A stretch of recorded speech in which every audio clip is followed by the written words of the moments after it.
The night wind howled across the ridge, like a living creature clawing at the canvas walls of the small teepee, pitched on high ground above the swollen Missouri River. Inside, a low fire crackled in its stone ring, casting restless shadows that danced across the pale hide walls. A single tallow candle sat on a makeshift peg table, its flame bending and twisting in the draft that seeped through every seam. The full moon hung overhead, fat and yellow, indifferent to the chaos below, where the river churned brown and violent, consuming everything in its path. Hazel Pritchard lay gasping on a buffalo hide, her body curled tight, knees drawn to her chest. She was 32 years old, thin-boned and pale, with dark hair plastered to her skull in muddy ropes. Her traveling dress, once a respectable gray calico with lace at the collar, now clung to her in torn, soaked folds. The lace veil she had packed so carefully in Yankton lay beside her, in shreds, ruined beyond repair. Mud streaked her face, her hands the hollow of her throat. Her breath came in shallow, ragged pulls, her chest rising and falling in uneven rhythm.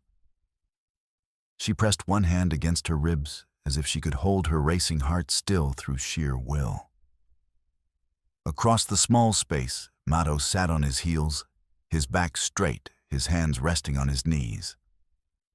He was 35, Lakota, broad-shouldered and lean, wearing weathered buckskin breeches and a shirt decorated with intricate quill work and small glass beads. A bone breastplate, polished smooth and strung on sinew, covered his chest. His long black hair was tied back with a strip of red trade cloth, and a single hawk feather hung from a lock near his temple, its barbs ruffled from the wind. His face was angular, strong, unshaven for days, and his dark eyes were steady, patient, revealing nothing of whatever thoughts moved behind them. A knife in a beaded sheath rested at his belt. He did not move toward her. He did not speak. He simply watched, waiting. Outside, a rifle shot cracked through the darkness, sharp, deliberate. Then another. Soldiers were herding refugees away from the collapsing riverbank, their voices hoarse with exhaustion and fear, shouting orders no one could hear over the roar of the water.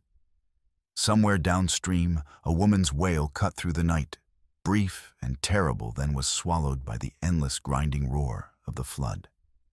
Hazel's breath caught in her throat. Her fingers dug into her ribs, her knuckles bone white. Her lips parted, trembling, and for a long moment no sound came. Then, in a voice barely louder than the crackling fire, she whispered, "I don't know how to be a wife." The words hung between them, raw and fragile. She did not look at him.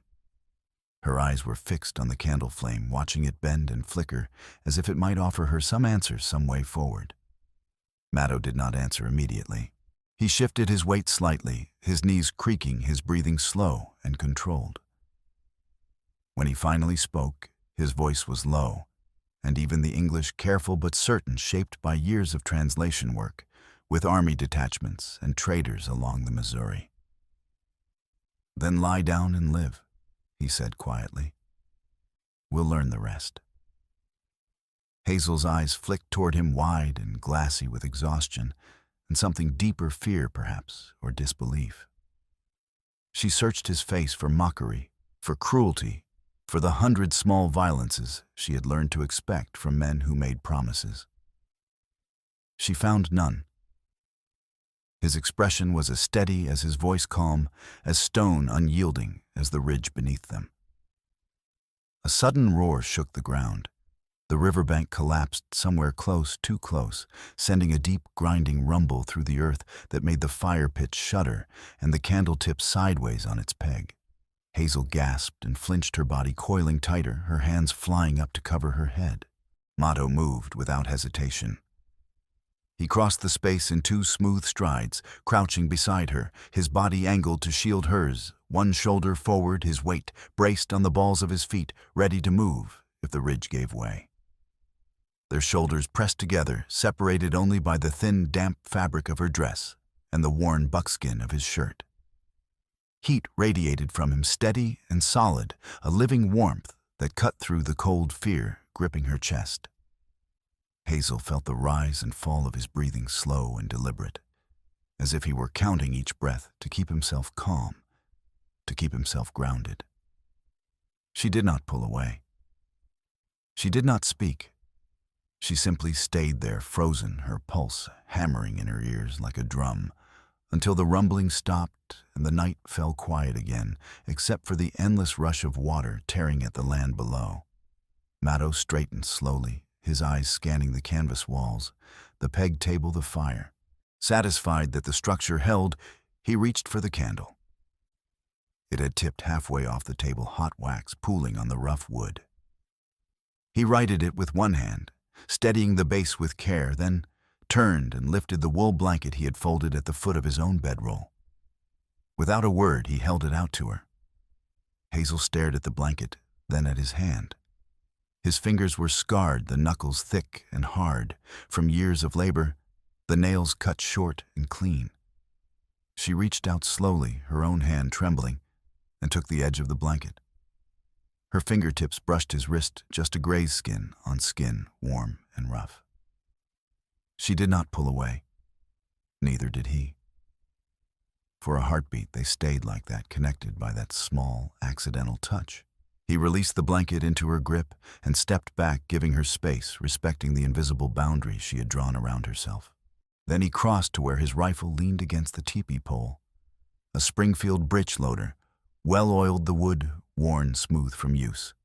He lifted it, carefully checked the chamber with practiced efficiency, then turned and placed it on the ground, within her reach, the barrel pointing safely away from both of them. "If you fear me," he said quietly, his voice carrying no accusation, no judgment. "Hold this." Hazel looked down at the rifle. Her hands had stopped trembling just a little.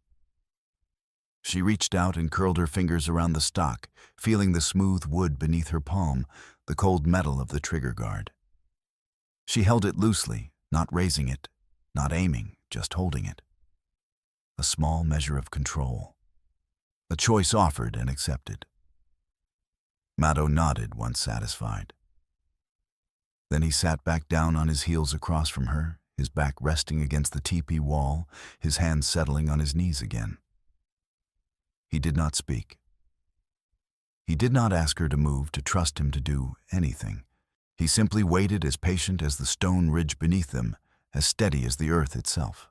Outside, the river raged on, tearing at the land, swallowing trees and wagon wheels, and the fragile dreams of people who had come west looking for something better.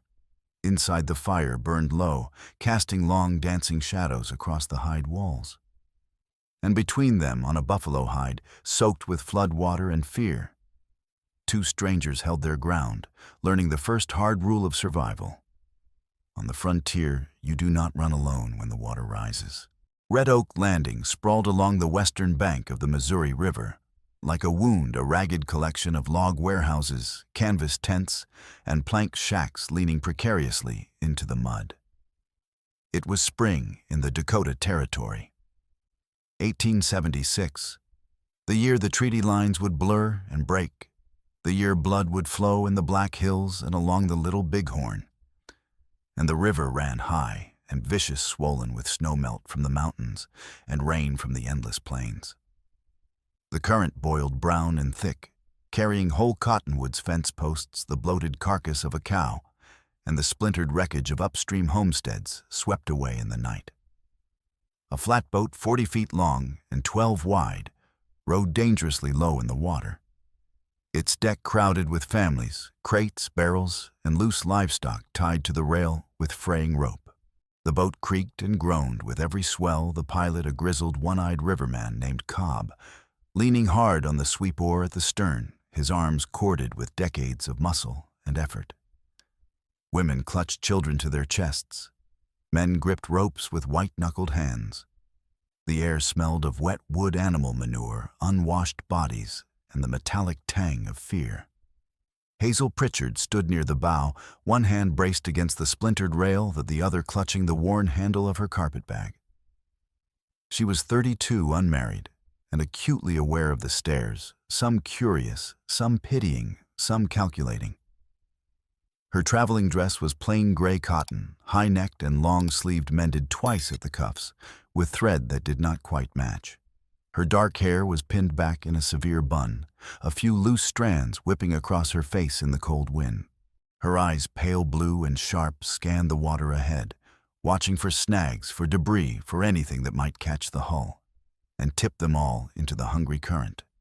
Inside the hem of her dress, sewn carefully into the lining, with small precise stitches she had done herself by lamplight in a cramped Yankton boarding house, was a strip of silk no wider than her thumb.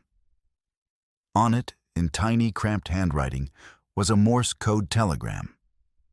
She had agreed to deliver it for her former supervisor at the Yankton telegraph office, a wiry, nervous man named Garvey, who had paid her $5 in silver coins and told her only to take it to a lawyer named Orrin Dale in Bismarck.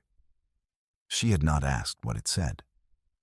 She had learned long ago that curiosity cost more than ignorance. $5 was a week's wages, and she needed every cent. Beside her, leaning casually against the rail with his arms crossed over his chest, was Maddow. He was 35. Lakota hired as scout and translator for the Army detachment, guarding the railroad surveyors working the disputed northern line. He wore buckskin breeches, darkened with grease, and wore a long shirt belted at the waist with a wide leather strap and moccasins stitched with dyed porcupine quills in geometric patterns. His hair hung loose past his shoulders, black and straight, and he had tied a strip of red trade cloth around his forehead to keep it out of his eyes. A knife in a beaded sheath hung at his belt. He carried no rifle on the boat Cobb's rule enforced with a loaded shotgun. But Hazel had seen the Springfield breech loader leaning against his pack when they boarded at dawn. Mattow's eyes were on the banks, tracking the tree line, the ridges, the places where riders might appear and disappear like ghosts. He had not spoken much since they boarded. Most of the passengers gave him a wide berth, and their gazes sliding away. When he turned his head, their conversations dropping to whispers. Hazel had not moved away. She had nodded once when he took his place beside her at the rail, and he had nodded back. That was all. No words, no explanations. Just two people standing in the same space, neither threatening the other. They were both bound for the same thing in different ways. Marriages they had never wanted and would never love. Hazel had answered an advertisement in the Yankton paper 3 months earlier. A rancher near Fort Abraham Lincoln looking for a wife. Must be clean sober, willing to work. No children. She had written a careful letter listing her skills, reading writing numbers, telegraph operation, and her weaknesses, which she had tried to soften with careful words.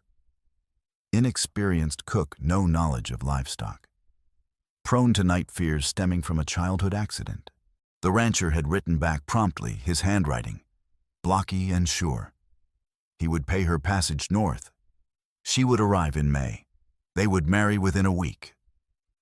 She had packed her carpetbag with everything she owned, 2 spare dresses, a brush with missing bristles, a small Bible she never read, and a bundle of paper and pencils, closed her boarding house account, and left Yankton without looking back. She had no family, no ties, no reason to stay. The West was full of women, like her women who had run out of choices and decided to gamble on a stranger's promise written in ink on cheap paper. Mattow's reasons were sharper, driven by necessity and blood. His uncle, an elder named Tashunka Waste, had claimed a small river meadow under a territorial quirk that allowed individual Lakota to hold limited property if they could prove continuous residency and visible improvement. It was a narrow loophole in the 1868 Fort Laramie Treaty, designed to fracture communal land claims and force assimilation into white property law. But Tashunka Waste had used it shrewdly to protect a grazing area his family had used for 3 generations. The meadow lay along a tributary of the Missouri, blessed with good grass, sheltered from the brutal winter winds, close to clean water. It was valuable land, and Silas Pike, a railroad agent with a sharp pen and a sharper eye for profit, had filed a fraudulent claim on it 6 months earlier, citing abandonment and presenting forged survey maps that shifted the boundary lines by half a mile. Matto had learned of the claim 2 weeks earlier from a clerk in Bismarck, who owed him a favor from a poker game gone wrong. The territorial hearing was set for early June.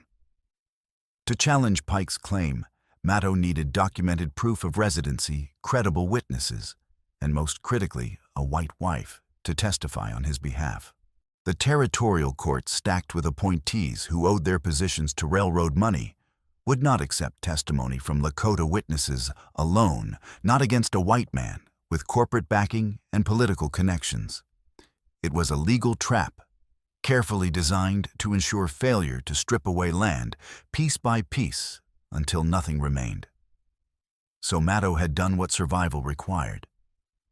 He had paid a marriage broker in Yankton $50, half his winter wages, to arrange a contract with a white woman willing to sign papers and stand in a courtroom without flinching.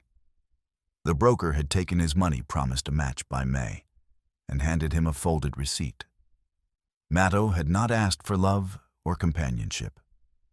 He had asked for someone who could read legal documents, write her name clearly, and endure the scrutiny of a hostile court. He had not yet been told who she was. The flatboat lurched, suddenly throwing passengers hard to the side. A log thick as a man's body and twice as long surfaced without warning and slammed into the bow, caught in the vicious current, and jammed against the hull. The boat tipped sideways, water sloshing over the low rail in a cold, muddy wave. Women screamed, children cried, livestock bellowed and strained against their ropes. Cobb roared for help, his voice raw and desperate, both hands locked on the sweep oar. Hazel froze. Her hand clenched the rail so hard her knuckles went bone white.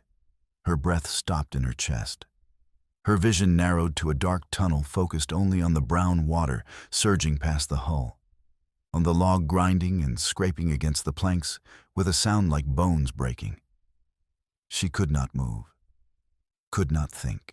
The old fear rose up from the deepest part of her chest, cold and suffocating, the memory of falling through ice as a child, the black water closing over her head, the terrible crushing silence beneath her lungs, burning her small hands, clawing uselessly at the underside of the ice. Knees bent. The voice cut through the panic like a blade through cloth. Low, calm, steady as stone. Matto had moved to the sweep oar beside Cobb, his hands gripping the thick wooden shaft, his legs braced wide against the rocking deck. He was not looking at Hazel. He was looking at the water, at the log, calculating angles and force with the precision of a hunter reading tracks. But his voice was for her. "Knees bent," he repeated louder this time. "Weight low, hold the rail." Hazel blinked, swallowed hard, forced her locked legs to bend, her knees to unlock. She dropped her weight, felt the deck solid and real beneath her boots, felt the boat steady slightly, as Matto and Cobb leaned into the oar together, pushing hard, angling the hull away from the trapped log. The current caught the stern, spinning the boat in a slow, sickening arc, and the log scraped free with a grinding shriek that set Hazel's teeth on edge. It tumbled away downstream, rolling and spinning in the brown water. The boat righted itself. The passengers exhaled collectively, some sobbing, some laughing with shaky relief. Cobb spat a stream of tobacco juice over the side and wiped his weathered face with a dirty rag, muttering curses under his breath. Hazel stood slowly, her legs shaking like a newborn colt. Matto released the oar and stepped back, flexing his hands, rolling his shoulders. He glanced at her just once, his dark eyes unreadable, and nodded. A single deliberate nod. She nodded back, her mouth dry as dust, her heart still hammering against her ribs. He did not speak, neither did she. But something passed between them in that moment, small and wordless, a recognition. You did not run. You held your ground. Good. Among the passengers crowding the deck were faces that would come to matter in the days ahead. Dr. Elias Boone, 50 years old, lean and gray-bearded, sat on a battered trunk near the stern, carefully setting a broken wrist for a young woman who had fallen hard during the lurch. His hands were gentle despite their weathered roughness, his voice soft and reassuring, his eyes sharp with the kind of hard-earned intelligence that came from watching people lie to themselves and each other for decades. He wore a black coat worn thin at the elbows and a battered felt hat, and his medical bag sat between his muddy boots, buckled tight against the spray. He had been a field surgeon during the war Union side, and he carried no love for the Army or its brutal methods. He was bound for Red Oak to reopen a practice he had abandoned during the last cholera outbreak. Miss Lydia Hart, 25, red-haired and freckled, hauled a heavy crate of slates and dog-eared primers destined for a flooded schoolhouse somewhere upriver. She was a teacher by trade, an inclination, sharp-tongued and relentlessly practical, with no patience whatsoever for fools or cowards. She had lent Hazel a thick wool shawl that morning when the wind turned bitter and cutting, and when Hazel tried to politely refuse, Lydia had said flatly, "Take it. You're too thin to shiver all day and too proud to ask for help. I've got 3 more in my trunk." Hazel had taken it without further argument. Sergeant Abner Klein, 40 years old, stood rigid as a fence post near the stern in a blue Army uniform, stained with mud, sweat, and the dust of 100 miles of bad road. He commanded the small detachment of soldiers guarding the railroad surveyors, working the disputed northern line. And he carried himself like a man who believed absolutely that rules and discipline were the only things standing between civilization and howling chaos.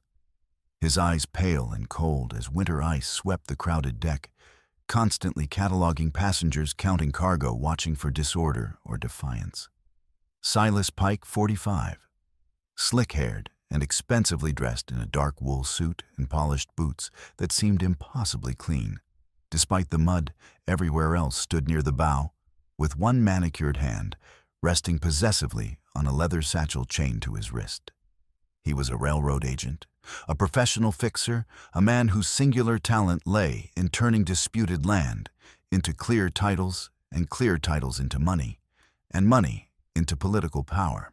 He had noticed Matto immediately upon boarding, his calculating eyes narrowing with recognition or suspicion, and he had leaned close to Sergeant Klein to whisper something Hazel could not hear over the noise of the river and the passengers. Klein had nodded, his jaw tightening, his hand drifting unconsciously toward the pistol at his belt. And finally, Ezra Collingwood, 50 years old, weathered and scarred like driftwood left too long in the sun, moved through the crowd like a ghost, his boots making almost no sound on the wet deck. He wore stained buckskin and a wide-brimmed hat pulled low over his eyes, and he carried a long rifle slung casually across his back. He was a tracker, a scout, a man who had worked for the Army, for traders, for the railroads, for Pike himself, for anyone who paid in coin or whiskey. But he owed Matto a life debt. Matto had pulled him from a Cheyenne ambush 2 winters past, taking an arrow clean through the shoulder to do it. And Ezra Collingwood, for all his many faults, had never forgotten a debt. The flatboat docked at Red Oak Landing as the sun dropped behind the western bluffs, turning the swollen river red and gold and throwing long shadows across the muddy slope. The passengers disembarked in ragged groups, hauling bags and children and crates through ankle-deep muck. A sprawling tent camp covered the high ground beyond the landing, dozens of white canvas shelters glowing faintly in the gathering dusk, cook fires smoking and crackling, soldiers on patrol with rifles slung and eyes watchful. Hazel stepped carefully onto the slippery bank, her boots immediately sinking into the thick mud, and looked around anxiously for the rancher who was supposed to meet her. She carried a folded letter in her dress pocket with his description written in that same blocky handwriting, tall, 40 years of age, dark beard, drives a wagon, pulled by a matched bay team. She did not see anyone matching that description.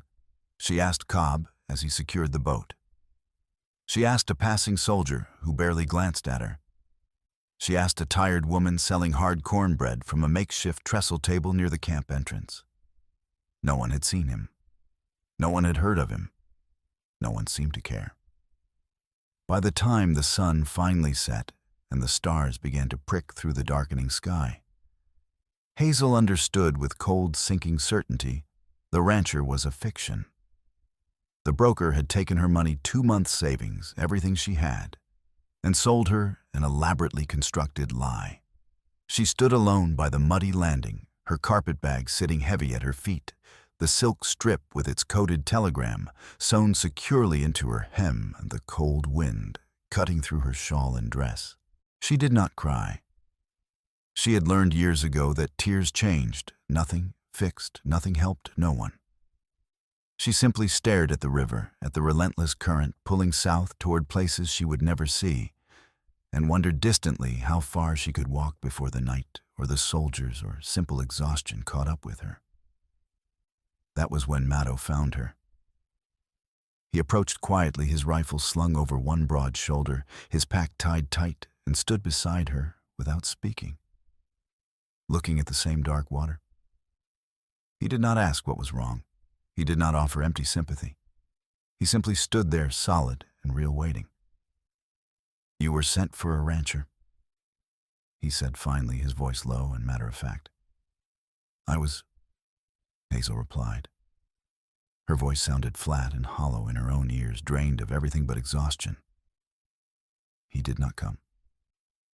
"No, he does not exist." Maddo nodded slowly, unsurprised. He shifted his weight, his jaw working as he thought through the angles and implications. Then he said, "You have nowhere to go?" "No." "Neither do I. Not in the way that matters." Hazel turned to look at him properly for the first time. His face was hard to read in the failing light, all sharp angles and shadows, but his eyes were steady and direct. He met her gaze and did not look away. "I need a wife," he said quietly, as if discussing the weather or the price of flour. "On paper, for legal testimony.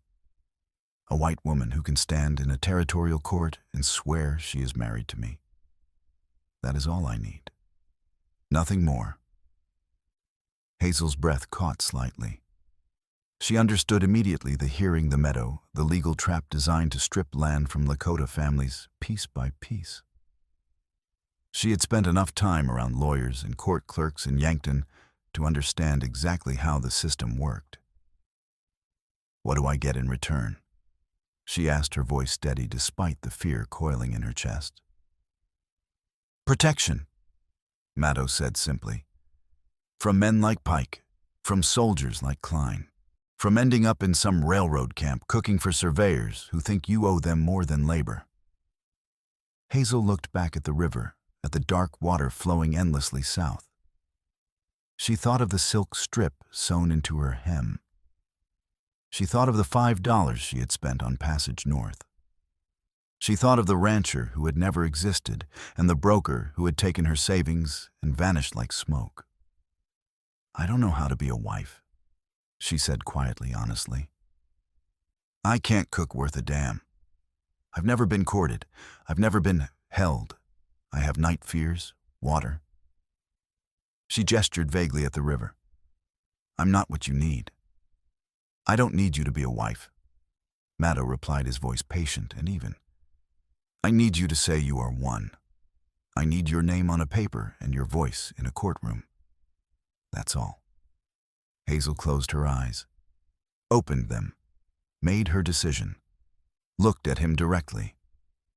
"All right," she said. That night, by flickering lantern light under a canvas storm, flies stretched behind Dr. Boone's medical wagon, they spoke their vows. The words were simple, stripped of poetry or romance, purely functional. Boone witnessed with a grave, knowing expression. Lydia signed the marriage certificate as second witness, her mouth pressed into a thin, angry line, not angry at them, but at the system that made such arrangements necessary. Maddo placed a simple tin ring on Hazel's finger, purchased just an hour earlier, with his army pay from a traveling tinker at the edge of camp. The ring was too large, sliding loosely on her thin finger. Hazel had to curl her hand into a loose fist to keep it from falling off. Sergeant Klein watched from a careful distance, his arms crossed over his chest, his pale eyes calculating. Silas Pike watched too, standing in the shadow of a supply tent, his face expressionless, his mind clearly working through implications and countermoves. And somewhere in the gathering darkness, beyond the firelight, Ezra Collingwood stood with his rifle resting on his shoulder, his weathered face unreadable. The marriage was legal according to territorial law. The threat was real and immediate. And somewhere upstream, the Missouri River continued to rise inch by inexorable inch. The camp reeked of wet canvas, acrid wood smoke, and the sharp, sour smell of too many unwashed bodies crowded too close together. By morning, the mud had thickened into a slick, treacherous mire. The sky hung oppressively low and gray. The Missouri River churned past in a constant grinding roar, rising visibly with each passing hour. Hazel woke stiff and aching on a pile of borrowed blankets inside Dr. Boone's cramped supply wagon. She could hear voices outside, soldiers barking orders, women calling frantically for wandering children, the rhythmic clang of a hammer on iron. She sat up slowly, rubbing the grit from her eyes, and looked down at her left hand. The tin ring sat loose and dull on her finger. She twisted it once, then let her hand drop to her lap. She climbed carefully out of the wagon and found Matto crouched by a small, efficient fire boiling water in a dented tin pot. He glanced up as she approached, acknowledged her with a single nod, and poured half the steaming water into a battered tin cup, which he handed to her without ceremony. She took it gratefully, cupping it in both cold hands. "Where do we go from here?" she asked. "Red Oak Town first," Matto said. "Find the lawyer, Dale. Get documentation. Then to my uncle's meadow. You need to see it with your own eyes before you can testify truthfully." "How far?" 3 days if we're lucky, a week if we're not." Hazel sipped the bitter metallic water. "And Pike will try to stop us." A shadow fell abruptly across them both. Hazel looked up sharply to see Silas Pike standing perhaps 5 feet away, his polished boots somehow still immaculate. He smiled a wide, practiced smile that showed very white teeth, but reached nowhere near his calculating eyes, and tipped his expensive hat politely toward Hazel. "Mrs. Pritchard," he said smoothly, "I heard you experienced some difficulty upon arrival. Most unfortunate." Hazel said nothing. Pike's gaze shifted to Matto, and the smile faded. "I wonder, does the Army know their contract scout has taken on a wife? Such obligations can become complicated." Matto stood slowly, positioning his body between Pike and Hazel. He did not speak. Pike's jaw tightened. He turned back to Hazel. "I have a business proposal for you. The railroad survey crews need competent cooks. Honest work for honest wages. I can have a contract drawn up by this evening."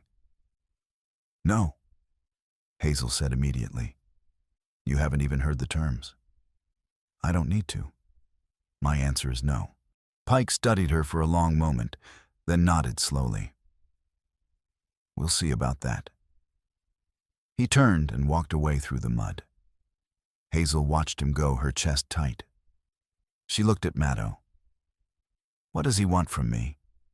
"The meadow," Matto said. "And you silenced before you can testify." "Why me specifically?" Matto hesitated. "You carried something when you came north. He knows about it." "The silk strip, the telegram." Hazel's stomach turned. "How?" "He pays people to know things." That afternoon, Dr. Boone found Hazel checking her carpet bag. He sat beside her, his expression grave. "Pike is dangerous. He's not some common thug. He's a businessman who thinks 3 moves ahead, and he doesn't leave witnesses." Hazel looked at him directly. "Then why are you helping me?" Boone's mouth quirked in a bitter smile. Because I'm tired of watching men like Pike win every time. That night, as darkness fell, Sergeant Klein found Hazel drawing water from the communal well. He approached too close, his pale eyes cold. "You signed papers last night. With a scout. A Lakota." Hazel set the bucket down. "I did. That creates complications. The Army doesn't appreciate divided loyalties." He stepped closer, his voice dropping. "But if you find yourself needing real protection, not some worthless paper arrangement, I can provide that. You just have to earn it properly." The ugly implication hung in the air. Hazel's hands curled into fists.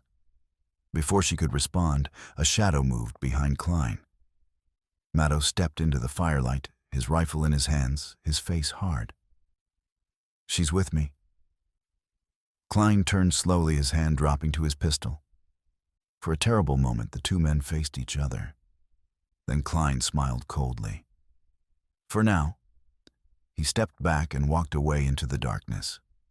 Under the storm fly again, with Boone and Lydia present, Maddow laid out the full situation.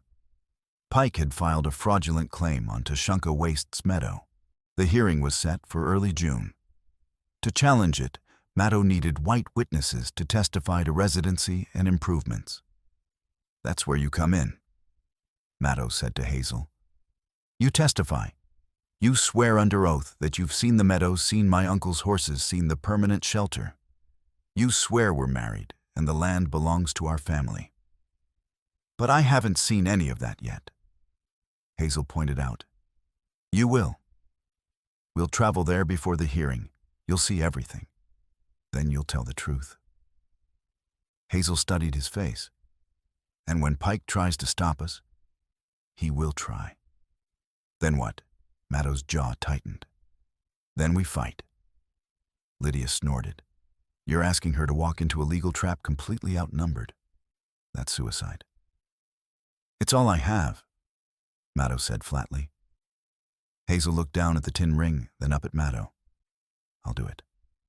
"Why?" "Because I'm tired of running, and because you're the first man who hasn't lied to me." Maddow nodded.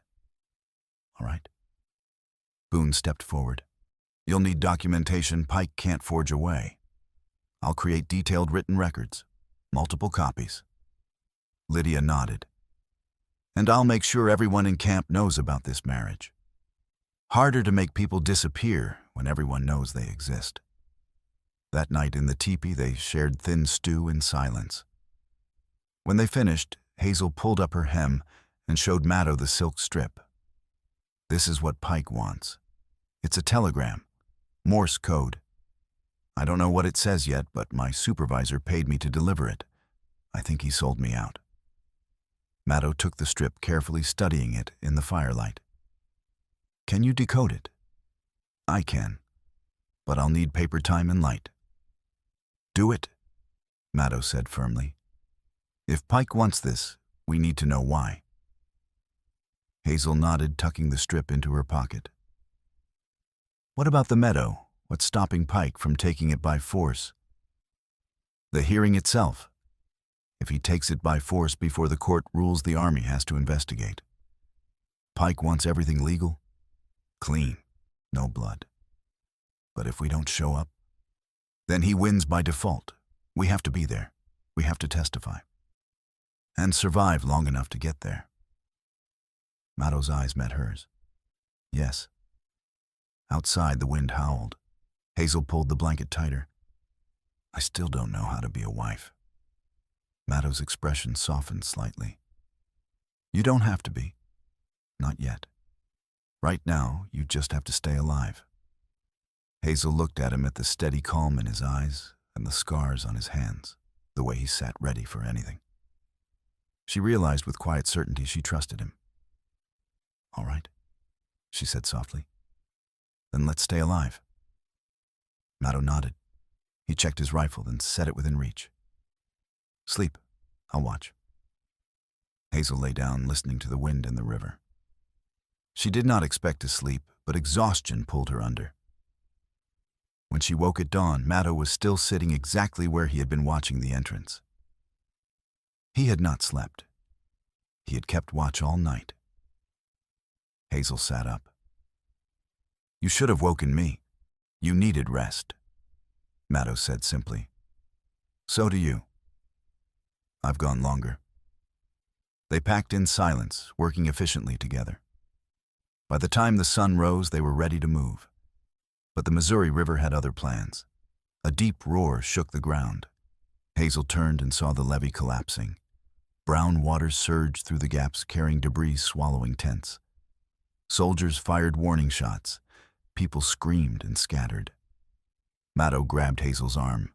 "Move, now." They ran through the disintegrating camp, Maddow leading, Hazel following. The water spread fast, rising toward the fires. They crossed a shallow gully, then climbed a slippery slope toward the rocky ridge. Halfway up, the ground shifted. A section of riverbank collapsed downstream with a terrible roar. The river swallowed it whole, sending fresh water racing toward the camp. Hazel's vision narrowed. The black water, the ice, the drowning, it all came rushing back. She froze, legs locking, hands shaking. Maddow moved in front of her, blocking her view of the river. "Look at me, not the water. Me." Her eyes snapped to his face. "3 steps," he said calmly. "That's all? Can you do that?" She nodded. "Step." She stepped. Again. She stepped. Once more. She took the 3rd step, finding solid rock. The panic receded. Maddow turned and continued climbing, and Hazel followed, breathing more steadily now. They reached the ridge as the sun broke through. Below the camp was a ruin. Tents lay flattened. Fires had drowned. Soldiers waded through knee-deep water. Hazel saw Boone's wagon tilted dangerously, Boone trying to save his medical bag. Lydia dragged a crate of slates toward higher ground. Maddow pointed to a sheltered depression. "There, out of the wind." They crossed to it. Maddow dropped his pack and checked the contents. Hazel sank onto a flat stone, her legs trembling. She pressed her palms against her thighs, trying to steady herself. Maddow pulled out his canteen. "Drink." She took it, drank, and handed it back. "Thank you." He nodded. He did not ask if she was all right. Below, a rifle shot cracked. Then another. Soldiers herding refugees toward high ground. Then a child's scream. Hazel stood scanning the water. A boy, maybe 8, clung to a broken fence post, spinning in the current. His head bobbed under, then up, mouth opening in silent screams. "Someone has to—" Hazel started. Maddow was already moving. He dropped his rifle, pulled off his shirt, and ran down the slope. Hazel followed without thinking. Maddow hit the water in a clean dive. The current grabbed him. He swam hard, reaching the boy in seconds, grabbing his shirt and hauling him onto the post. But the current was too strong. The post broke loose. Both went under. Hazel's breath stopped. She waded into the shallows, eyes searching desperately. For a terrible moment, she saw nothing. Then Maddow's head broke the surface. The boy clutched to his chest, both coughing. A rope snaked past. Ezra Collingwood stood on the ridge arm, extended. The rope hit the water near Maddow. He grabbed it, one-handed, looped it under the boy's arms, and shouted, "Pull!" Ezra pulled. Hazel grabbed the rope, ignoring the burning in her palms. Together, they hauled the boy to the bank, then reached for Maddow. He climbed out, water streaming, chest heaving. The boy lay coughing. Tom Bell, his father, came running and sobbing, scooping the boy into his arms. "Thank you," Tom gasped, voice breaking. "Thank you." Maddow nodded, breathing hard, and walked back toward the outcrop. Hazel followed, hands still burning. She watched Maddow pull on a dry shirt, his movements slow with exhaustion. "That was stupid," Hazel said. Maddow glanced at her, eyebrow raised. "He would have drowned. So would you. But I didn't." Hazel stared at him, chest tight with an emotion she couldn't name. "Don't do that again." Maddow's expression softened slightly. "I'll try." Ezra approached, coiling the rope. You two are making enemies fast. Pike's watching. Klein's watching. They don't like it. Let them watch, Maddow said flatly. Ezra grunted. Your funeral. He walked away. That evening in the re-pitched teepee they shared stew and dried meat. When they finished, Maddow leaned forward. Your leg. The thorn. Let me see it.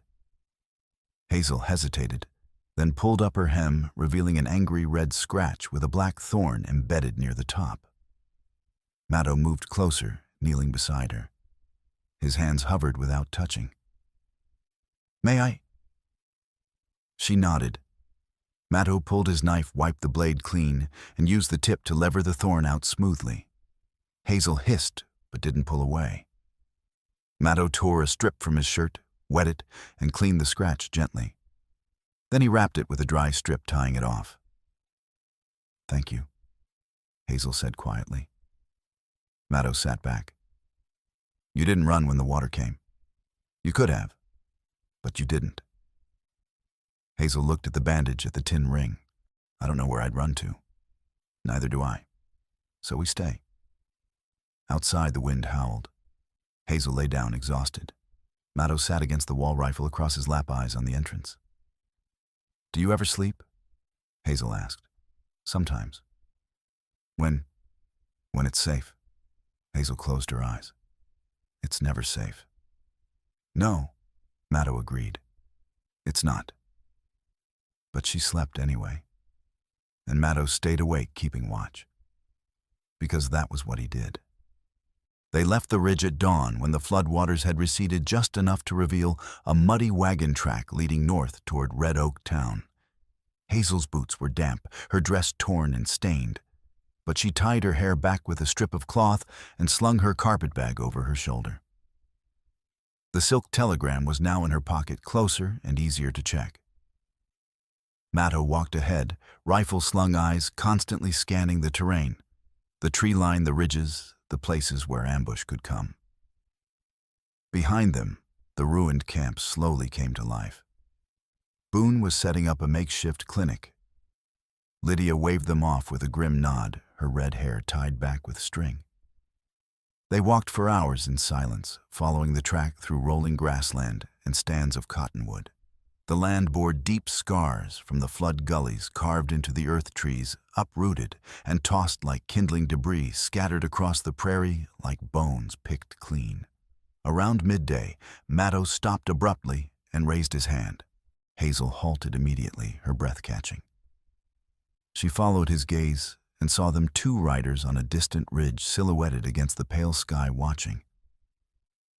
Pike's men, Hazel whispered. Most likely. The riders sat motionless for a long moment, then turned and disappeared behind the ridge. They're tracking us, Hazel said, her voice tight. Yes. Stay close. Don't stray from my sight.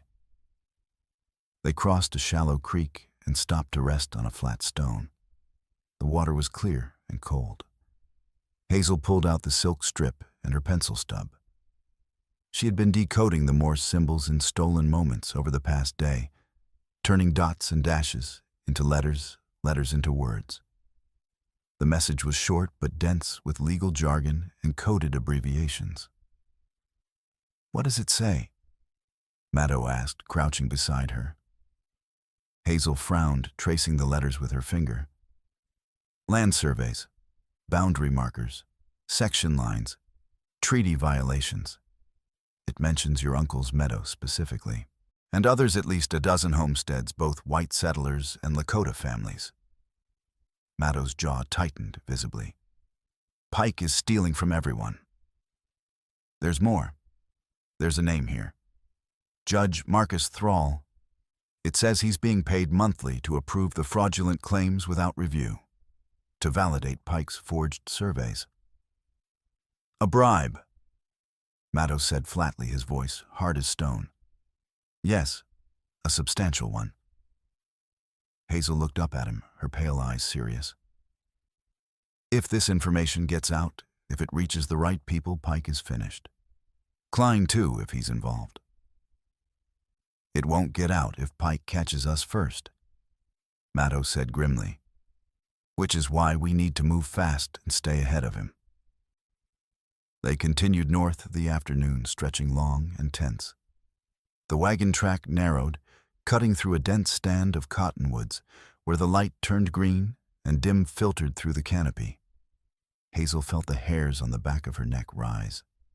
The air felt wrong, too quiet, too still. Maddow slowed his hand, drifting toward his rifle. "Someone's ahead. Stay behind me." A voice called out from the shadows, low, familiar, cautious. "Maddow." Ezra Collingwood stepped out from behind a thick tree trunk, his rifle lowered, but ready, his weathered face hard and drawn. He looked tired, older in the harsh daylight, his skin leathered and lined. He glanced briefly at Hazel, then back at Maddow. "You're being followed," Ezra said without preamble. "Two riders. Pike's men. They're circling around trying to get ahead of you. There's a ford about a mile north. They'll be waiting there to ambush you." Maddow studied him carefully, weighing trust against necessity. "Why are you telling me this?" Ezra looked away, his jaw working. "Because I owe you my life, and because I'm done working for Pike." "What changed?" Ezra's expression darkened. "I saw what he did to that clerk in Red Oak. Ruth Leary, he had her killed, strangled in an alley and left like garbage. She was 19 years old. She didn't deserve that." Hazel's stomach turned cold. "Ruth Leary, the lawyer's clerk?" Ezra nodded grimly. "Pike wanted whatever information she had. When she told him she didn't have it, he didn't believe her. So he had her killed as an example. That's when I knew I couldn't work for him anymore." Hazel's hand moved instinctively to her pocket, to the silk strip hidden there. Her pulse quickened. Maddow's dark eyes flicked to her briefly, then returned to Ezra. "Can we trust you?" Maddow asked directly. Ezra met his gaze squarely. "I saved your life once. You saved mine. That's all the trust I've got to offer." Maddow nodded slowly. "All right. Show us a way around the ford." Ezra turned and led them off the wagon track into the tall grass that grew thick and golden in the prairie sun. They moved low and fast, bent at the waist, threading through blue stem and buffalo grass that hissed in the wind. Hazel's legs burned with the effort, her breath coming in ragged gasps, but she kept pace. Maddow stayed beside her, his hand occasionally brushing her elbow, steadying her when the ground dipped unexpectedly. They crested a low hill and dropped into a shallow ravine where a trickle of water ran over smooth stones. Ezra pointed upstream. "Follow this north. It'll take you around the ford. They won't see you." Maddow nodded. "What about you?" "I'll lead them off. Make noise. Give you time to get clear. They'll know you betrayed them. Let them know." Ezra's expression was grim but resolute. "This is the first clean thing I've done in years. Maybe it'll count for something." He turned and walked back up the ravine, disappearing into the grass. Hazel watched him go, then looked at Maddow. "Do you believe him?" "He's a liar and a drunk," Maddow said matter-of-factly. "But he keeps his debts, always has." They moved quickly, following the ravine as it curved north with the cold water splashing around their boots. The ravine deepened, the walls rising on either side, cutting off the wind and creating an eerie silence. Hazel's breath echoed in the narrow space. Then a gunshot cracked through the air, sharp and close. Then another, followed by angry shouts. Hazel froze, her heart lurching.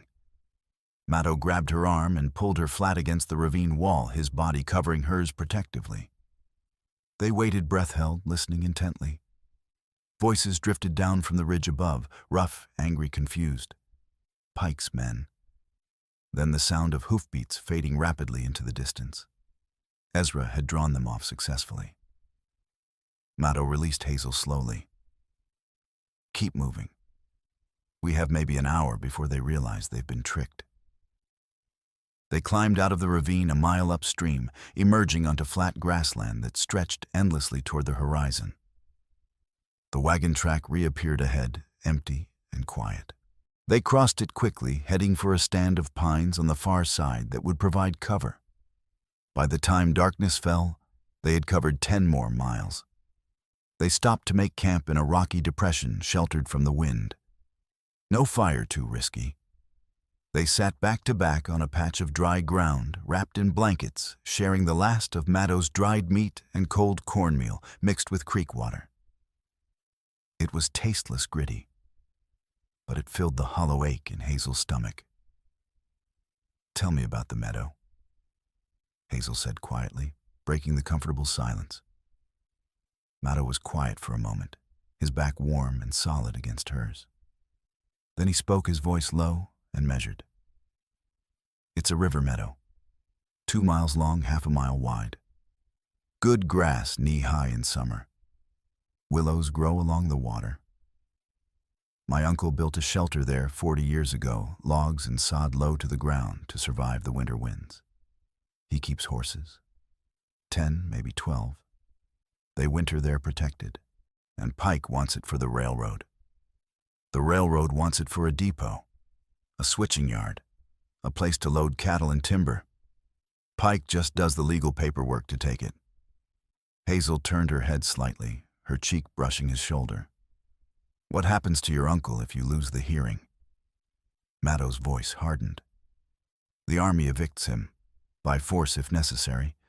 The horses scatter or are sold. The meadow becomes railroad property within a week.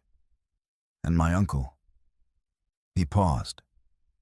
He's 63 years old. He's lived on that land his entire life. It's not just property to him.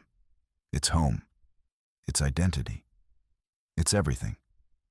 Losing it will kill him even if he survives the eviction. Hazel closed her eyes, feeling the weight of what they were fighting for. We'll stop Pike. We have the evidence now. We just have to get it to the right people. Maddow shifted slightly, his shoulder pressing more firmly against hers, a gesture of solidarity. Why are you really doing this? You could walk away, find work in a town, start over. Hazel considered the question carefully. Because I'm tired of being afraid, tired of running from things, and because you asked me honestly without lies or manipulation. That's rare enough to be worth fighting for.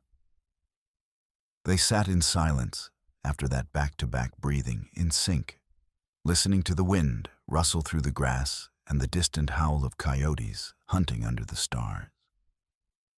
The next morning, they reached the outskirts of Red Oak. The town was half-flooded, muddy streets, churned into thick soup buildings, leaning at drunken angles.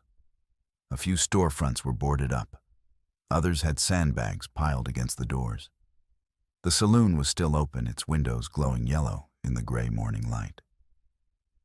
The sheriff's office was empty, the door hanging loose on broken hinges and the interior ransacked by looters or desperate refugees. They found Dr. Boone's temporary clinic, set up in the back room of a dry goods store. Boone was stitching a deep gash on a miner's forearm when they walked in, his hands steady despite his obvious exhaustion. He glanced up his weathered face, showing both relief and concern, and nodded toward a corner. You made it. Wasn't sure you would. Barely, Hazel replied. Boone tied off the last stitch, wiped his hands on a rag, and gestured for them to follow him to a small table where 2 rickety chairs sat. He lowered himself into one with a grunt. Orrin Dale is missing. No one's seen him since the flood. His office is locked tight. His clerk, Ruth Leary, was found dead 3 days ago. Strangled. Someone dumped her body in an alley behind the land office. Hazel's stomach clenched painfully. We know. Ezra told us. Pike had her killed. Boone's eyes narrowed. You trust Collingwood? No, Maddow said flatly. But he's useful, and he owes me. Boone grunted, accepting that logic. He reached into his black coat and pulled out a folded packet of papers tied with string. Ruth left this with me 2 days before she died. She said if anything happened to her, I should give it to anyone asking about the land surveys and Pike's operations. Hazel took the packet with trembling hands, untied the string, and spread the papers carefully on the table. They were hand-drawn maps, survey notes in cramped handwriting, and a detailed list of names: homesteaders, Lakota families, white settlers. Beside each name was a date, a section number, and a notation: claim filed SP, Silas Pike. Hazel's pulse quickened as she studied the documents. She pulled out the silk telegram from her pocket and laid it beside the maps. Maddow leaned over her shoulder, his eyes scanning both sets of documents rapidly. The pattern was unmistakable, damning. Pike had filed fraudulent claims on dozens of properties over the past 2 years using forged survey documents and purchased testimony from corrupt officials. He was systematically stealing land from everyone: white settlers, Lakota families, anyone who stood in the path of the railroad's relentless expansion northward. "This is proof," Hazel said, her voice shaking with a mixture of fear and determination. "This is everything we need. Names, dates forged, signatures, bribe amounts. It's all here." Boone nodded grimly. "But if Pike knows you have it, he'll kill you both without hesitation. He's already killed Ruth. He won't stop." "He already knows?" Maddow said, his voice hard. "We need to copy this. Hide the originals somewhere safe. Then we get copies to multiple places: the territorial court, the Army command, newspapers." "How?" Hazel asked. "We're being hunted. We can't just walk into a telegraph office." Maddow thought for a moment, his jaw working. "There's a telegraph operator at Fort Abernathy, a man named Hayes. He owes me a favor. I saved his life during a winter patrol 2 years ago. He can send the information directly to the territorial governor's office in Yankton, then the Dakota Territory capital, 1876, and to the Omaha newspaper. If we can reach him, we can get this out before Pike can stop us." Boone leaned back in his chair, his expression dark. "That's a 3-day ride from here, maybe 4 with the roads washed out. And Pike's men will be hunting you every step of the way. Klein will use his soldiers if Pike asks him to." "Then we move at night," Maddow said. "Stay off the main roads. Use game trails and creek beds." Hazel looked down at the documents spread before her, feeling the weight of them. Not just the paper, but the lives they represented, the justice they could bring, the danger they carried. She thought of Ruth Leary, 19 years old, strangled and dumped like garbage. She thought of Tom Bell's son, nearly drowned. She thought of Maddow's uncle, 63 years old, facing eviction from the land that defined his entire existence. She looked up at Maddow, her decision made. "Then let's move tonight." But Maddow shook his head. "First, we prepare. We copy everything, create backups." Hazel nodded, understanding immediately. Her training as a telegraph operator had taught her the value of redundancy, of multiple copies, of never trusting a single document to survive. "I'll need paper, ink, time." Boone stood and pulled a leather-bound journal from his medical bag, along with 2 pencils and a small bottle of ink. "Use this. Take what you need." Hazel worked through the afternoon, her hand cramping, as she carefully copied the most critical information from Ruth's notes and the decoded telegram. She created 2 complete copies, one on thin paper that could be easily hidden, one on heavier stock that could survive rough handling. Maddow stood watch at the door, his rifle ready, his eyes scanning the muddy street outside for any sign of Pike's men or Klein's soldiers.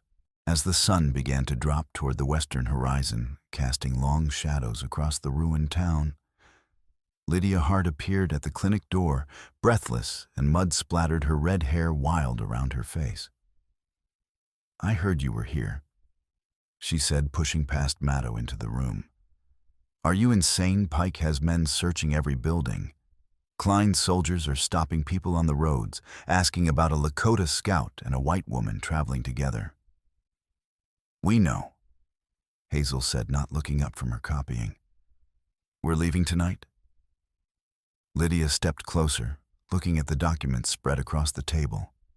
Her sharp eyes took in everything, the maps, the names, the damning evidence. This is what Pike's been hunting. This is why Ruth died. "Yes," Hazel said quietly. Lydia was silent for a moment, then said firmly, "You need insurance. A backup plan. If Pike catches you before you can get this to Fort Abernathy, everything is lost." Hazel paused, her pencil hovering over the paper. Lydia was right. They were putting everything on a single desperate run to the fort, betting their lives and the lives of everyone on those lists that they could outrun trained soldiers and hired killers across miles of open territory. It was a terrible plan born of desperation and limited options. And then Hazel understood. Her mind, trained by years of managing information flow in a telegraph office, saw the solution clearly. She looked up at Lydia. "You're right. We need a backup." She picked up one of the copies she'd just finished, the one on thin paper, folded small enough to fit in a coat pocket.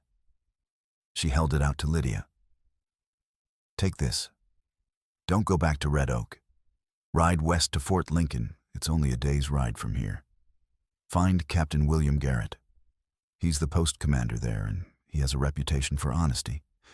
Give him this copy and tell him everything. If we don't reach Fort Abernathy, if something happens to us, at least this information will reach someone who can act on it." Lydia took the folded papers, her face serious. "Fort Lincoln. Captain Garrett. I'll leave within the hour. And send a copy to the Omaha newspaper." Hazel added, thinking quickly. "There's a telegraph office at Fort Lincoln. Wire the key information directly. Multiple copies, multiple destinations. That's how you ensure something survives."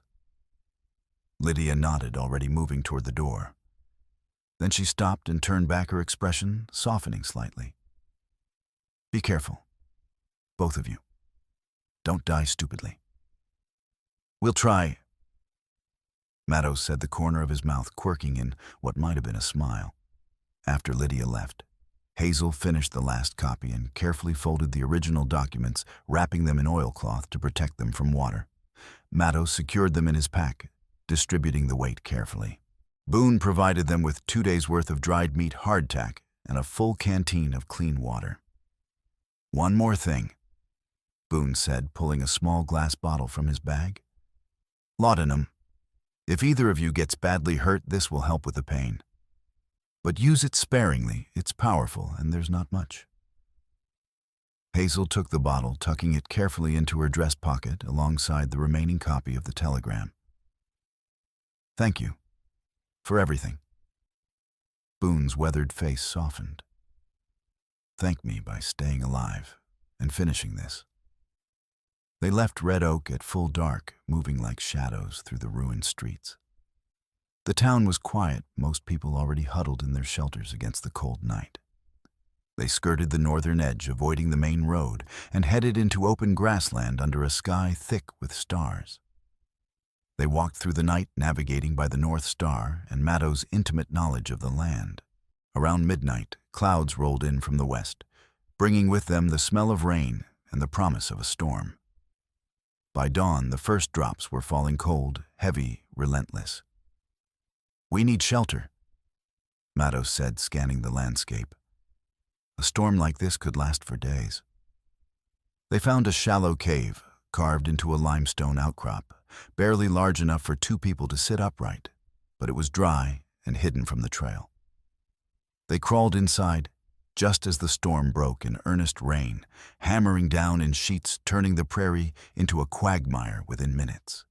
They sat shoulder to shoulder in the narrow space, listening to the thunder roll across the plains like artillery fire. Water streamed past the cave entrance in a small waterfall. The temperature dropped sharply. Hazel shivered despite her wool shawl, her damp clothes clinging to her skin. Matto pulled the buffalo hide from his pack and draped it around both of them, creating a pocket of shared warmth. We'll wait out the worst of it here. Moving in this is suicide. We'd be blind lost within an hour. Hazel nodded, her teeth chattering. She pressed closer to him, seeking warmth without shame or hesitation. Survival first. Propriety never. Tell me about your family, she said quietly, trying to distract herself from the cold and the claustrophobic space. Your uncle, your parents, where you grew up. Matto was silent for a long moment, and Hazel thought perhaps he wouldn't answer. Then he began to speak, his voice low and measured, almost rhythmic. My father was a warrior. A good one.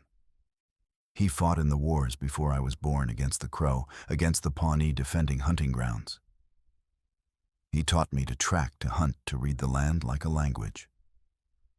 My mother was from a different band, brought together through marriage alliance. She taught me English, believing that understanding the white man's words might help our people survive what was coming. Were they right? Hazel asked softly. My mother was. My father believed we could fight and win. He died at Sand Creek in '64 when I was 23.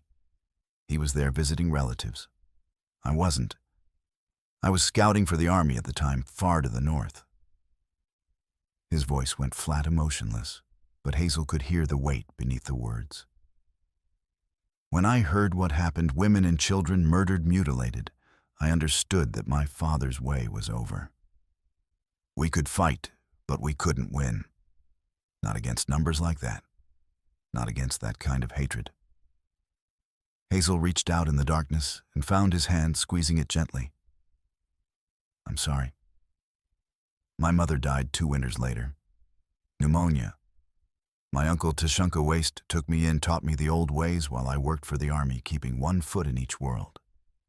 He's the last family I have. That meadow, it's not just land to him. It's the last piece of our people's old life that he can hold on to legally, that he can defend in their courts using their laws. If he loses it, he loses everything that matters. They sat in silence for a while, listening to the rain drum against the stone. Then Hazel found herself speaking words, coming easier in the darkness than they ever had in daylight. I fell through the ice when I was 7 years old. My father was ice fishing on the Missouri, and I followed him without permission. The ice looked solid, but there was a thin spot. I fell through. The water was so cold it felt like knives. I couldn't breathe, couldn't scream. My father pulled me out, but I was under for, I don't know how long. Long enough to think I was dying. Long enough to remember the darkness and the cold and the terrible silence forever. Matto's hand tightened around hers. Is that why you froze on the flatboat and during the flood? Yes. Every time I see deep water, I'm 7 years old again, drowning under the ice. It's not rational, I know that. But knowing doesn't stop the fear. Fear doesn't make you weak, Matto said quietly. Acting despite the fear that makes you strong. You've done that twice now. The boat, the flood. You froze, but you didn't run. You stayed. You fought through it. Hazel felt tears prick her eyes, grateful for the darkness that hid them. I had help. You were there. You gave me something to focus on. 3 steps, that's all. I could manage 3 steps. Sometimes 3 steps is all you need. And then 3 more after that. And then 3 more, until you've walked miles without realizing it. The storm raged on through the day and into the night. But inside the small cave wrapped in the buffalo hide, Hazel felt warmer than she had in weeks. Not just from shared body heat, but from something else, trust perhaps, or the beginning of something deeper that neither of them had words for yet. The second morning dawned clear and cold, the storm having passed during the night. They emerged from the cave stiff and hungry, but alive. The prairie had been washed clean, the grass gleaming in the pale sunlight, every color sharp and vivid. They walked throughout the day, making good time on firmer ground. By late afternoon, they spotted riders on the horizon, 3 of them moving in a search pattern. "Klein's men," Matto said grimly. "Looking for us." They dropped into a dry creek bed and moved low, using the banks for cover. The riders passed within 100 yards, close enough that Hazel could hear their horses snorting and the jingle of their tack. Her heart hammered in her chest, but she stayed still, barely breathing, until they disappeared over a rise. "They're between us and Fort Abernathy," Matto said. "We'll have to circle wide, come at it from the south instead of the east. That adds another day to the journey." "Then we add a day," Hazel said firmly. They pressed on as the sun dropped toward the horizon, painting the sky in shades of fire. Just before dark, they came upon a small creek with clear water and a stand of cottonwoods that would provide cover. They made camp in the shelter of the trees, still without a fire, eating cold rations and drinking creek water. As darkness fell, Matto said quietly, "I need to teach you something, in case we get separated, in case something happens to me." "Nothing's going to, in case," Matto repeated firmly. He pulled his Colt Navy revolver from his belt and held it out to her. "You fired this once during the ambush, but you need to understand it better. How to load it, how to maintain it, how to aim properly." Hazel took the heavy revolver, feeling its weight, its cold metal, its terrible purpose. Matto spent the next hour teaching her how to open the cylinder, how to load the percussion caps and powder and ball, how to seat them properly, how to prime it. He taught her stance, grip, sight alignment. He made her practice the motions again and again in the darkness, until her hands knew them by feel alone. "If you have to shoot someone," Matto said, his voice serious, "don't hesitate. Don't warn them. Don't try to wound them. Aim for the center of the chest and pull the trigger. Their life or yours. Choose yours. Every time." Hazel nodded, understanding the brutal arithmetic of survival. "I'll try. Not try. Do. Promise me." "I promise." Satisfied, Matto took the revolver back and checked it one more time before holstering it. Then he pulled a small leather pouch from his pack. Inside were pieces of dried venison and a handful of wild onions he'd gathered while they walked. "Not much," he said, dividing it carefully. "But it'll keep us going." They ate slowly, making the food last, and then sat together with their backs against a cottonwood trunk wrapped in the buffalo hide against the cold. The stars wheeled overhead, brilliant and indifferent. An owl called from somewhere in the darkness, hunting. "When this is over," Hazel said quietly, "when we've testified and Pike is finished and your uncle's land is safe, what happens then?" Matto was quiet for a long moment. "I don't know. I haven't thought past surviving." "Neither have I," Hazel admitted. "For years I haven't thought past the next day, the next week. Just surviving, getting by. But now," she trailed off, unsure how to finish. "Now," Matto prompted gently, "now I'm starting to think about what comes after. What life might look like if we're not just surviving, but actually living. Building something. Choosing something." She paused, gathering courage. Choosing someone. Matto's arm came around her shoulders, carefully, respectfully, giving her space to move away if she wanted. She didn't. She leaned into his warmth, resting her head against his shoulder, feeling his steady heartbeat through the buckskin and bone. "I'd like that," Matto said quietly. "Building something. With you." They sat like that until sleep claimed them, both heads together. Hands intertwined, two people who had started as strangers, bound by necessity, and were becoming something far more profound. Partners, allies, and perhaps, if they survived, something even deeper. The next morning, they woke to voices close, too close. Soldiers, perhaps 10 of them, moving through the cottonwoods in a careful search pattern. Matto and Hazel pressed themselves flat against the creek bank, barely breathing as boots crunched past less than 20 feet away. "Klein wants them found today," one soldier said, his voice carrying clearly in the morning air. "Says Pike's offering $50 extra to the man who brings them in, dead or alive." $50. Another soldier whistled appreciatively. "That's 3 months' pay, for a scout and some woman." "What did they do?" "Don't know, don't care. $50 is $50. Keep your eyes sharp."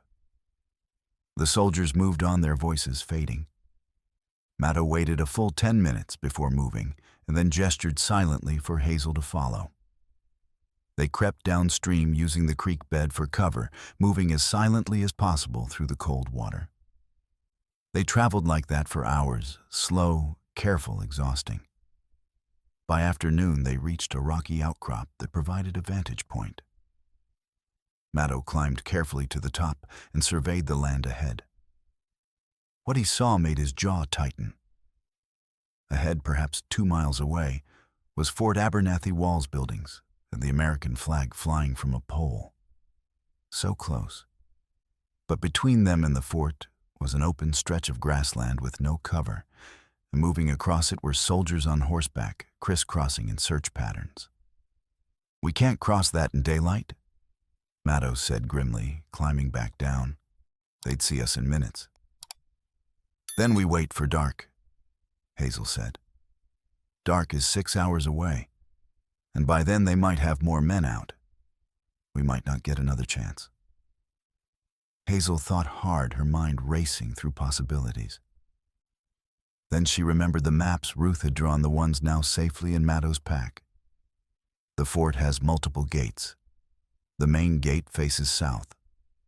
But there's a supply gate on the west side near the stables. It's smaller, less guarded. If we circle wide and approach from that direction, we might be able to slip in without being seen by the search parties. Matto studied her face. "How do you know about the supply gate?" "I worked telegraph in Yankton. I processed supply manifests for every fort in the territory. I know their layouts, their schedules, their routines. It's information I never thought I'd need, but..." She shrugged. Matto smiled, a real smile, genuine and warm. "You're full of surprises." "So are you," Hazel replied. "Let's hope we're both surprising enough to stay alive." They circled wide, moving through a series of ravines and gullies that kept them below the sight line of the soldiers on the plains. It added miles to their journey, but it kept them hidden. By the time the sun touched the horizon, they were positioned in a small stand of pines, about 300 yards from the fort's western wall. The supply gate was there, just as Hazel remembered from the manifests, a simple wooden gate, wide enough for wagons guarded by a single soldier who looked bored and cold. "We wait until full dark," Matto whispered. "Then we move fast. Stay low. If challenged, let me talk first." Hazel nodded, her heart racing. They were so close now, so terribly close to safety, to getting the evidence into the right hands, to finishing this nightmare. But as darkness fell and they prepared to move, riders appeared from the south, 6 of them moving at a fast trot toward the fort. Even in the fading light, Hazel recognized the lead rider's expensive suit and polished boots. Silas Pike had arrived at Fort Abernathy, and he was heading straight for the main gate. "He's going to the fort," Hazel whispered urgently, watching Pike and his men disappear through the main gate. "He's going to warn them about us. He'll have soldiers searching inside the fort within minutes." Matto's jaw tightened. "We need to move now, before he can organize a search. We find Hayes, get him to send the telegrams, and get out before Pike knows we're there." They left the cover of the pines and ran low across the open ground toward the supply gate. The lone guard had his back turned, smoking a cigarette, and stamping his feet against the cold. Maddow and Hazel reached the wall, pressing themselves flat against the rough logs, breathing hard. Maddow peered around the edge of the gate. The guard was still facing away. The interior courtyard beyond was empty, shadowed quiet. It was now or never. Maddow moved first, slipping through the gate like a shadow. Hazel followed, her heart hammering so hard she thought it might burst from her chest. They made it through and pressed themselves against the inner wall, hidden in deep shadows. The fort's interior was a maze of buildings.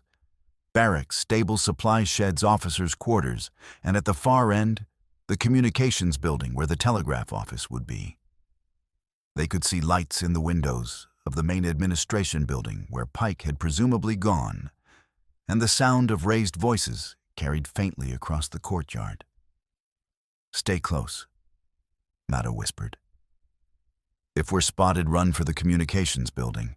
Hayes will protect us if we can reach him." They moved through the shadows, keeping to the walls, avoiding the pools of lamplight, spilling from building windows. They were halfway across the courtyard when a door opened suddenly, and two soldiers stepped out, laughing about something. Maddow and Hazel froze, pressed against the side of a supply shed, barely breathing. The soldiers walked past, close enough that Hazel could have reached out and touched them. They didn't look left or right, too engrossed in their conversation.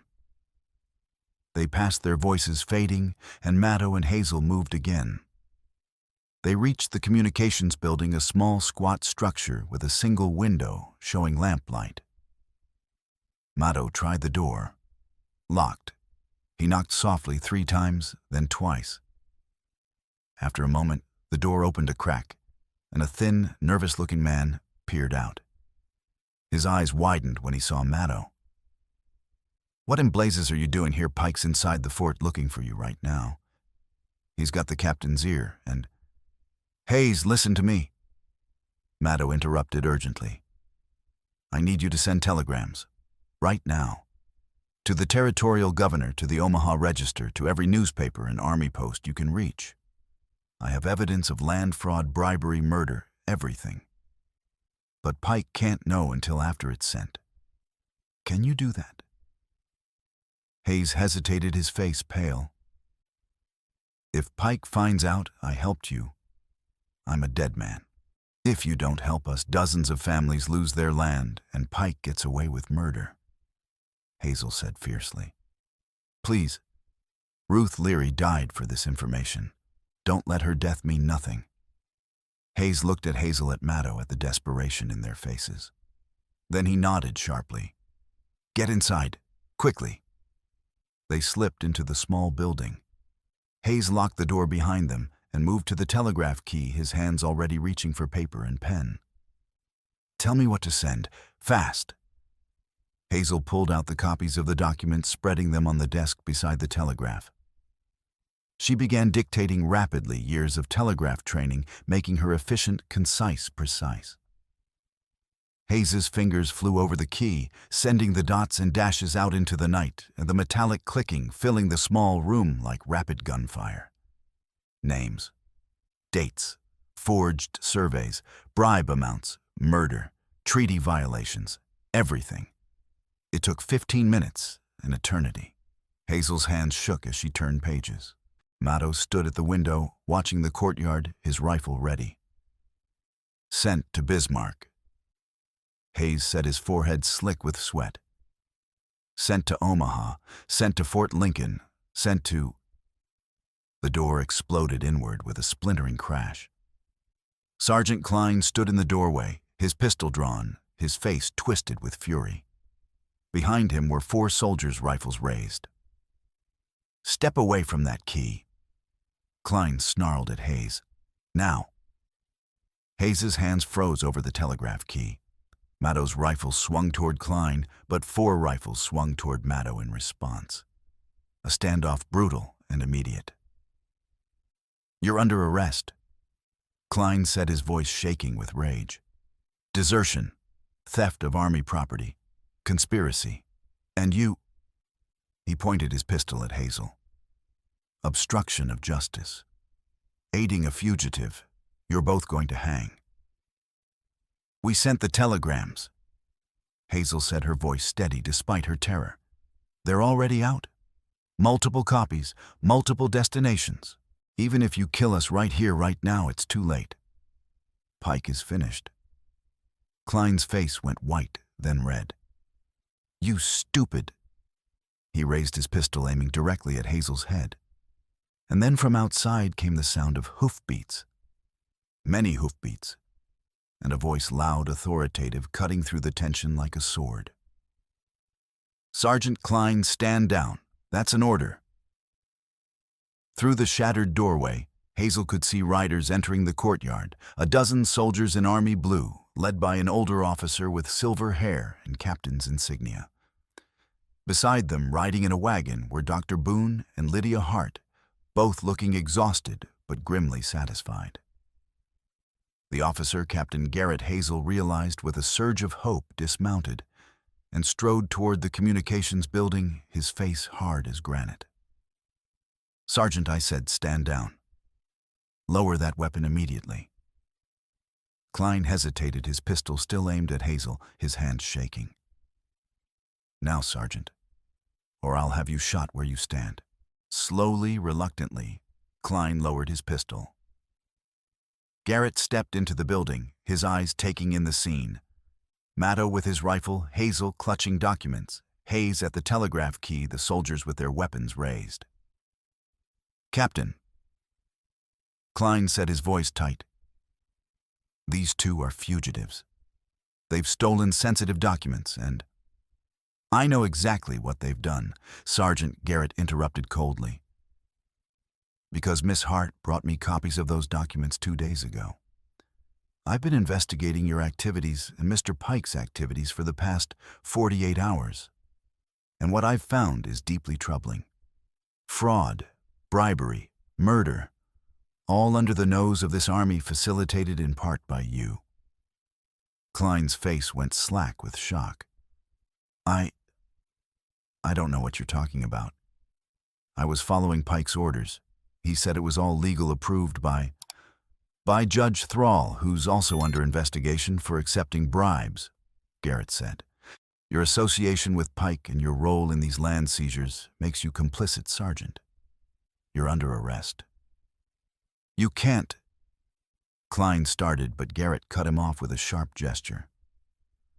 Corporal, disarm Sergeant Klein and place him in custody. Same for Pike, who I understand is somewhere in this fort right now causing trouble. The soldiers who had been backing Klein looked at each other uncertainly, then lowered their rifles and stepped away from him. 2 corporals moved forward and took Klein's pistol, securing his hands behind his back with iron shackles. Lydia climbed down from the wagon and rushed into the communications building, throwing her arms around Hazel in a fierce hug. You're alive? We weren't sure you'd make it. How did you... Hazel started, but Lydia was already talking. I rode to Fort Lincoln like you said. Gave Captain Garrett the copies. He read them, started investigating, immediately found enough evidence to get authorization to arrest Klein and Pike. We've been riding hard to get here before Pike could make his move. Looks like we got here just in time. Dr. Boone entered his medical bag over his shoulder, his face showing relief. You're both intact. Good. Saves me the trouble of patching you up again. Captain Garrett looked at Matto and Hazel.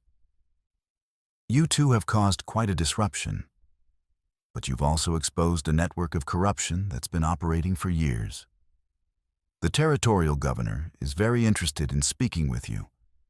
And there's the matter of the land hearing. It's been postponed pending investigation, but your testimony will be critical. My uncle's land, Matto asked urgently. Safe for now, Garrett assured him. Pike's claims are frozen pending review. You'll have your day in court, but this time it'll be a fair hearing. Outside there was a commotion, shouting, the sound of a scuffle. Through the doorway, Hazel saw Silas Pike being dragged across the courtyard by 2 soldiers, his expensive suit torn, his face bruised, his hands shackled. He was screaming threats and promises of lawsuits and connections in Washington, but no one was listening. Garrett watched him go with cold satisfaction. Mr. Pike will be held pending trial on multiple charges, including conspiracy to commit murder in the death of Ruth Leary. The evidence you've provided, combined with testimony from witnesses we've already secured, should be enough to ensure he spends the rest of his life in prison. Hazel felt her legs go weak with relief. It was over. Actually over. They had survived. They had won. Mattow's hand found hers, his fingers intertwining with hers, squeezing gently. She squeezed back, unable to speak past the tightness in her throat. 3 days later, they rode together across a rolling grassland toward Tashunka Waste's meadow. Captain Garrett had provided them with horses' supplies and a small escort of soldiers, not as guards, but as protection against any remaining elements loyal to Pike. The sky was clear and blue, the air warm with the promise of summer, the grass tall and green from the spring rains. As they crested a final rise, the meadow came into view exactly as Mattow had described it. 2 miles of lush grass bordered by willows, a clear stream cutting through the center, and a low shelter of logs and sod at the northern edge. Horses grazed peacefully, their coats gleaming in the golden light. It was beautiful in its simplicity, valuable not for what it could become, but for what it already was: home. Near the shelter, an old man stood watching their approach. Tashunka Waste, his weathered face lined with years of sun and wind and hard living, but his eyes sharp and clear. He raised one hand in greeting as they rode up. Mattow dismounted and embraced his uncle, speaking rapidly in Lakota.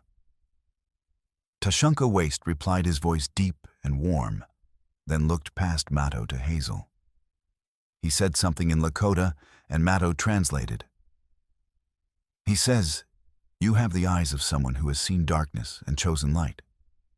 He welcomes you to our family." Hazel felt tears prick her eyes. "Tell him thank you. Tell him it's an honor." As Mattow translated, Captain Garrett dismounted and approached with formal bearing. "Mr. Tashunka Waste, I'm here in an official capacity to inform you that all claims against this property filed by Silas Pike and associated parties have been invalidated. The land is yours free and clear, as recognized by territorial law. You have my word that the Army will protect your right to it." Tashunka Waste listened to the translation, then nodded gravely. He replied in Lakota, and Mattow translated. He says the word of one honest officer is worth more than 1,000 papers signed by liars. He thanks you. Garrett nodded respectfully. The hearing will still take place in 2 weeks, but it's a formality now.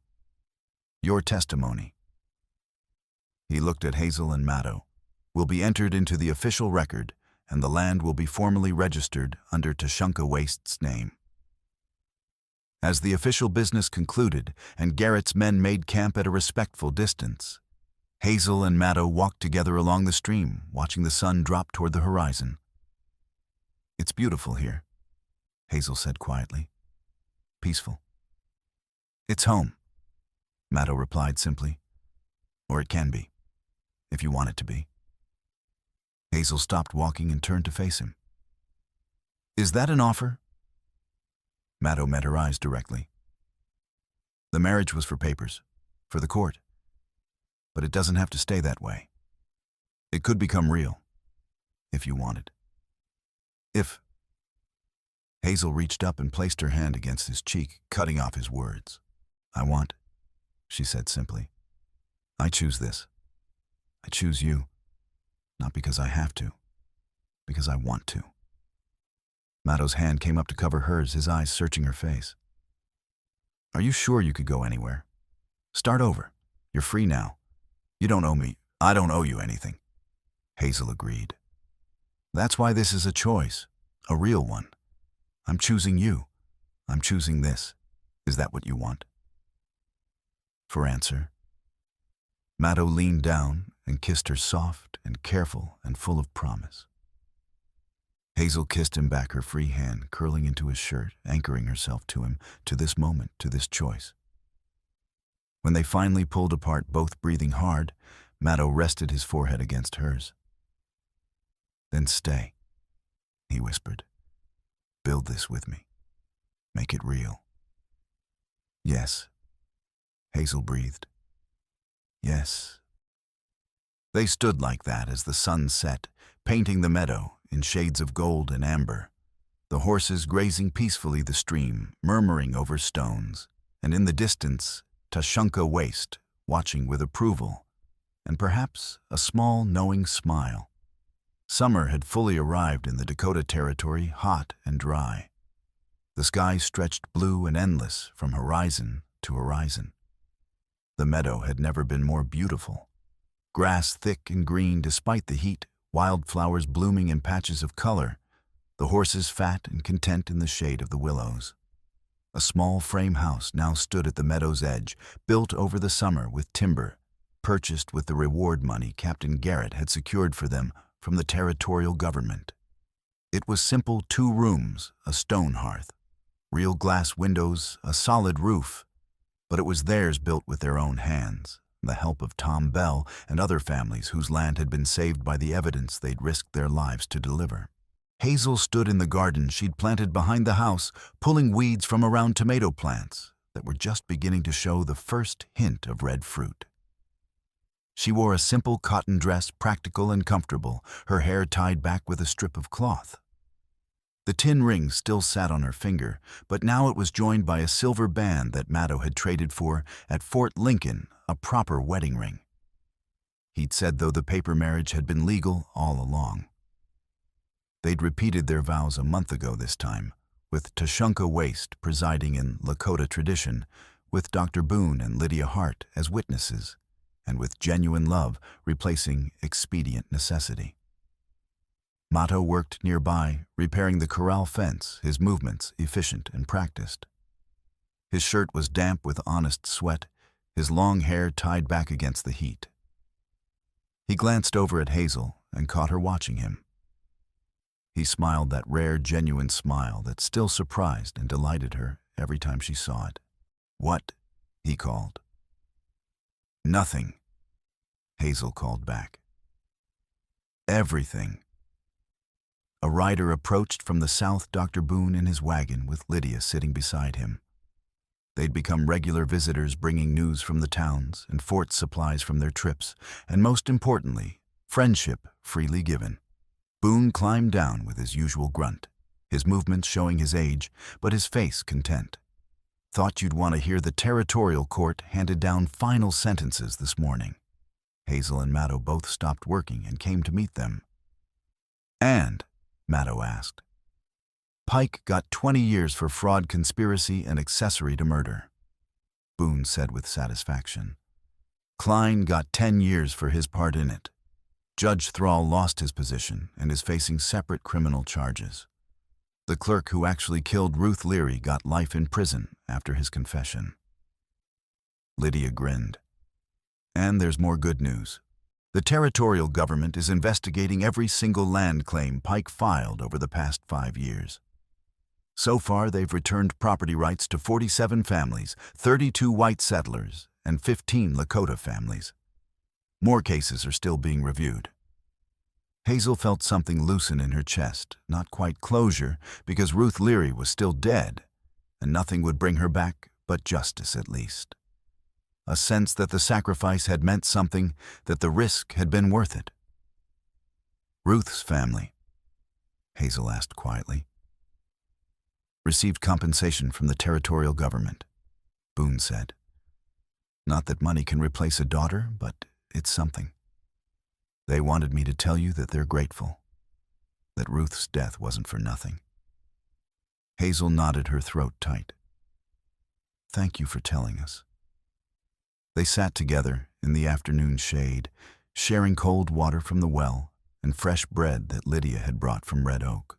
Tashunka Waste joined them, his presence quiet and grounding, speaking occasionally in Lakota, with Maddow translating for the others. As the sun began its slow descent, Boone and Lydia prepared to leave. Lydia hugged Hazel warmly. "You're teaching again, I hear." Hazel nodded.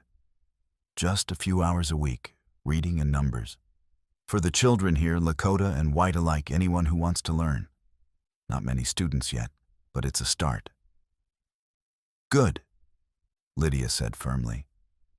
"The more people who can read and write and understand the law, the harder it is for men like Pike to cheat them. Keep at it." After they left, Hazel and Maddow stood together at the edge of the meadow, watching the horses graze in the golden evening light. Maddow's arm came around her waist, comfortable and familiar now, and Hazel leaned into his warmth. "Do you ever regret it?" Maddow asked quietly. "Coming north, the marriage, all of this?" Hazel thought about the question seriously, as she always did with important things. She thought about the rancher who'd never existed, the broker who'd stolen her savings, the fear and exhaustion of that first night in the teepee. She thought about the flood, the chase, the moment she'd held a gun with shaking hands and fired at a man to save someone she'd come to love. "No," she said simply. "Not for a moment, not for a second." Maddow's arm tightened around her. "I'm glad." "Me too." They stood like that as darkness fell and stars began to prick through the deepening blue. The land that had almost killed them, that had tested them in every way possible, now held them gently. The meadow that Maddow's uncle had fought for, that they had risked everything to protect, stretched before them in peaceful abundance. "I know how to be a wife now," Hazel said softly, echoing words from that first terrifying night. "Or at least I'm learning." Maddow turned her gently to face him, his hands framing her face with infinite care. "And I'm learning how to be a husband. We'll figure it out together." That was always the promise. When he kissed her, it was with the confidence of practice and the tenderness of choice. Hazel kissed him back her hands, fisting in his shirt, pulling him closer, choosing him again as she chose him every day, not because she had to, but because she wanted to. When they finally pulled apart, both smiling, Maddow whispered against her lips, "Lie down and live with me. Let's learn the rest." "Yes," Hazel said, and meant it with everything she was. Always yes. And in the Dakota Territory, under an endless sky on land, they had fought and bled to protect Hazel, and Maddow held each other as night fell complete. The stars watched. The Missouri River, that great brown serpent that had nearly destroyed them, flowed on in the distance, carrying the past away toward the sea. And two people who had started as strangers bound by necessity stood together, not running anymore, not surviving anymore, but living. Truly living. Together.